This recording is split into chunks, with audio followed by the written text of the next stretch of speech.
প্রিয় দর্শক, আমার আজ ভিডিওর বিশ্লেষণের বিষয় ভারত আমেরিকার প্রতিরক্ষা চুক্তি সই। ভারত আর আমেরিকার নতুন প্রতিরক্ষা চুক্তি, এটি কি সত্যি নিরাপত্তার নামে এক নতুন সামরিক জোট, নাকি এর পিছনে লুকিয়ে আছে চীনের বিরুদ্ধে এক বড় কৌশল? আজকের বিশ্লেষণে আমরা দেখব এই চুক্তি কীভাবে দক্ষিণ এশিয়ার ভারসাম্য পাল্টে দিতে পারে। গত এক দশক ভারত ও যুক্তরাষ্ট্রের সম্পর্ক ধীরে ধীরে কৌশলগত অংশীদারিত্বে রূপ নিয়েছে। ডোনাল্ড ট্রাম্পের আমলে শুরু হওয়া প্রতিরক্ষা আলোচনা এবার আনুষ্ঠানিকভাবে চুক্তি রূপ নিল। এই চুক্তির আওতায় দুই দেশের একের অপরের সামরিক ঘাঁটি ব্যবহার করতে পারবে, গোয়েন্দা তথ্য বিনিময় করবে এবং উন্নত অস্ত্র ও প্রযুক্তি ভাগাভাগি করবে। চুক্তিতে অন্তর্ভুক্ত আছে লজিস্টিক এক্সচেঞ্জ এগ্রিমেন্ট, যার মাধ্যমে মার্কিন যুদ্ধজাহাজ ও বিমান ভারতের ঘাঁটি ব্যবহার করতে পারবে। জ্বালানি রক্ষণাবেক্ষণের জন্য পাশাপাশি আছে communication capability and security agreement, যা ভারতের হাতে তুলে দিচ্ছে মার্কিন নেভিগেশন ও রাডার ডেটা অ্যাক্সেসের সুযোগ।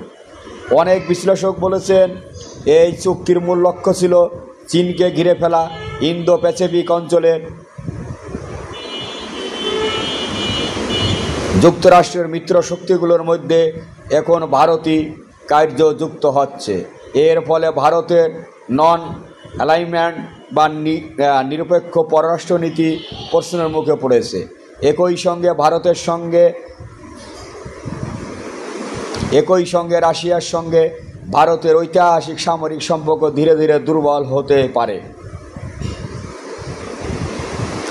আমার দৃষ্টিকোণ থেকে বাংলাদেশের জন্য এই চুক্তি গুরুত্বপূর্ণ, কারণ এটি গোটা অঞ্চলের নিরাপত্তা কৌশলে পরিবর্তন আনতে পারে। যদি ভারত এখন আমেরিকার সামরিক প্রযুক্তির অংশীদার হয়, তবে দক্ষিণ এশিয়ার ভারসাম্যে নতুন হিসাব তৈরি হবে। একদিকে চীন বাংলাদেশ সম্পর্ক, অন্যদিকে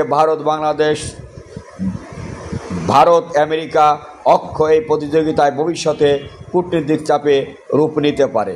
সামরিক সহযোগিতা বাড়লে আঞ্চলিক স্থিতিশীলতা রক্ষায় সুবিধা হতে পারে, কিন্তু একই সঙ্গে বাড়বে বড় শক্তিগুলোর প্রভাব ও প্রতিযোগিতা। প্রিয় দর্শক, শেষ পর্যন্ত ভারতের এই সিদ্ধান্ত ও তার নিরাপত্তা কতটুকু শক্তিশালী করবে আর এই অঞ্চলের শান্তিকে কতটা নড়বড়ে করবে, সেটাই এখন দেখার বিষয়। এই চুক্তি নিয়ে আপনার মতামত কি? ভারত আমেরিকা জোট কি সত্যি দক্ষিণ এশিয়ার জন্য স্থিতিশীলতা আনবে, নাকি নতুন উত্তেজনার জন্ম দেবে? মন্তব্যে জানান। আর বিশ্লেষণধর্মী আরও ভিডিও পেতে চ্যানেলটি সাবস্ক্রাইব করুন। সকলকে ধন্যবাদ।